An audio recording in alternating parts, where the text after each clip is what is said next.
and the air are clear, the people friendly and close-knit, and it is considered by many who make their lives there as the friendliest, safest, best place in the world, particularly to raise a family, if you don't mind the odd wet day, and seriously, why would you, when you can watch kestrels lazily circle, or herons stalk on the beach, or baby lambs hop spring puddles, and all you need is a jacket and a bonnet.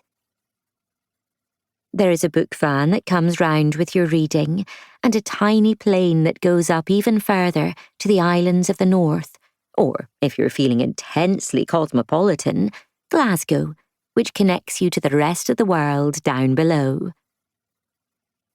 It is a special and singular part of the world, with more animals than people, and even if it is not for everyone, there are many who find it freeing.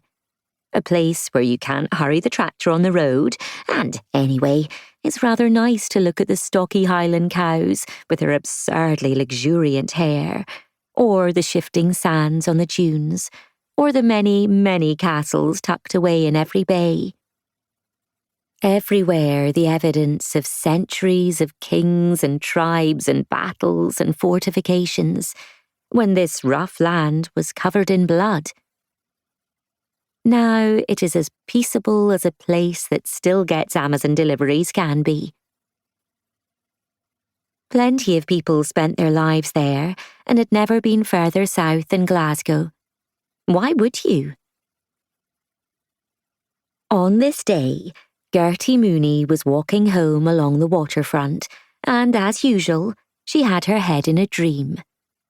Gertie Mooney having her head in a dream was not a state of mind that would have surprised anyone, not her mum, Jean, not her teachers, not her boss, Mr. Wainwright, at the Scott North supermarket, of whom Gertie, whenever she popped her head out of a dream, was terrified because he was gruff, even though he was rarely gruff with her, apart from occasionally telling her off for daydreaming, and ran charity fun runs.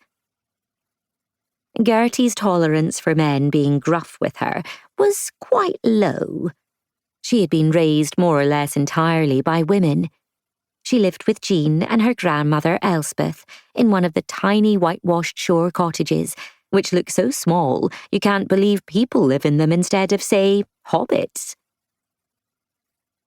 Today her daydream is of a new apartment, as currently her home is full of wool.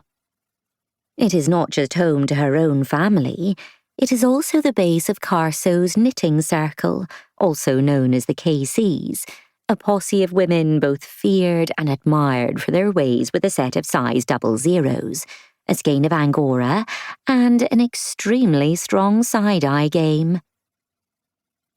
Jean and Elspeth had been everything to her, after her father had moved on from her when she was a baby and gone back to his other family a long way away, the existence of which came as rather a shock to Jean, who did not like talking about it one little bit.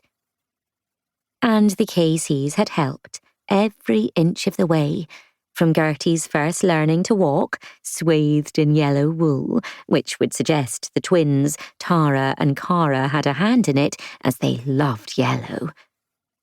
First school uniform, knitted, scratchy cardigans Gertie loathed with a fiery passion, but when trying to explain this was met with indulgent tuts that she was showing herself up. To her first time on a bike with Auntie Marian's strong hands to guide her. But it was getting too much, and since the pandemic, the wool had begun a mission creep. Jean had stockpiled it, even though it was toilet roll, not Black Isle yarn, that had been in demand, and it was still stacked up in Gertie's tiny, tiny bedroom, like a soft reproof. Today she was daydreaming about getting her own place. Let's see. Some rich, handsome millionaire moved to the town and decided to build some luxury penthouses along the cold and wild shore. It could happen. And the most beautiful one at the top had a hot tub, and he was moving in there and was ever so lonely.